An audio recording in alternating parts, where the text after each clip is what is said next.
Hey guys, I welcome you to Sakib educates. यहाँ पे हम बात करेंगे इस वीडियो में थर्ड सेमेस्टर एजुकेशन का guest paper 12 most important question 12 most important question यहाँ पे हम देखेंगे इस वीडियो में।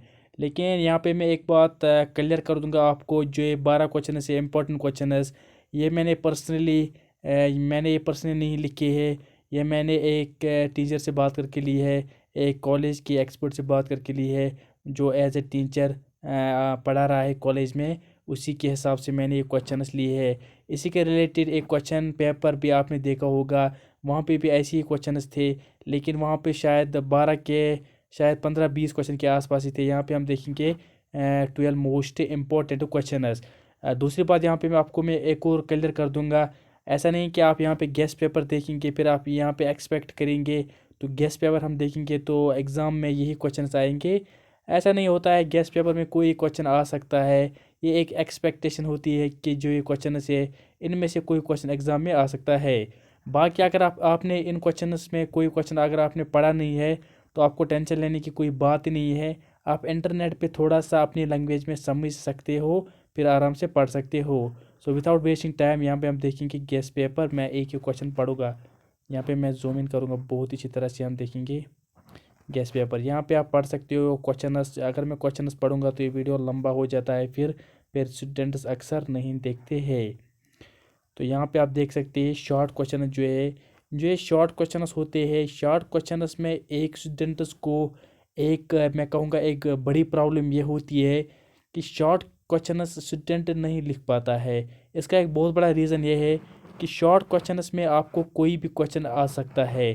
फॉर एग्ज़ाम्पल अगर आपने कॉलेज में क्लासेस नहीं ली तो आपको क्लास लेना बहुत ज़्यादा ज़रूरी है, क्योंकि जब क्लास में आप कोई ऐसी टर्म पढ़ती हो तो वही टर्म आपकी एक शॉर्ट आंसर क्वेश्चन में आ सकता है। या आपके किसी थिंकर के बारे में आपको पढ़ना होता है ज़रूरी, अगर कोई थिंकर किसी थ्योरी में कोई वर्ड यूज़ करता है तो इससे एक शॉर्ट क्वेश्चन बन सकता है। आपको वहाँ पे इससे बहुत ज़्यादा ध्यान देना है। यहाँ पे मैं एक और क्लियर कर दूँगा एक बार, आपको शॉर्ट आंसर को करने के लिए आपको पूरी की पूरी बुक पढ़नी है, तभी आप ये आराम से कर सकते हो।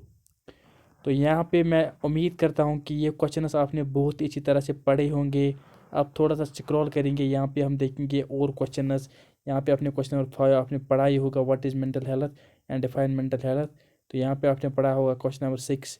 यहाँ पे रोल ऑफ एजुकेशन है टीचर्स इन सॉल्विंग प्रॉब्लम्स और एडोलसेंट्स, ये आपको पता ही होगा। Question number 8 concept of intelligence and it's characteristics. Question number 9 what is meaning and nature characteristics of personality. ये क्वेश्चन एग्जाम में आता ही है, इट्स वेरी इंपॉर्टेंट क्वेश्चन। तो यहाँ पे हम देखेंगे next question, question number 9 what is meaning, sorry ये मैंने पढ़ा है। यहाँ सोशल लर्निंग थ्योरी। यहाँ पे question number 11 what are respondent behaviours, यहाँ पे आप पढ़ सकते हो साइको एनालिटिकल थ्योरी। तो ये आपको बहुत इसी तरह से पढ़ना है। इससे जो एजुकेशन है इसमें बहुत सारे थ्योरीज है, वो आपको बहुत इसी तरह से पढ़ना है। मैं उम्मीद करता हूँ कि ये क्वेश्चन आपने देखी होगी बहुत इसी तरह से।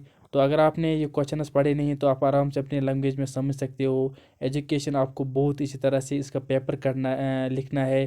तो एजुकेशन की जो मार्किंग जब होती है तो उसकी मार्किंग भी ज़्यादा करते हैं। तो यहाँ पे आपको सोच समझ कर पेपर करना है एग्ज़ाम में।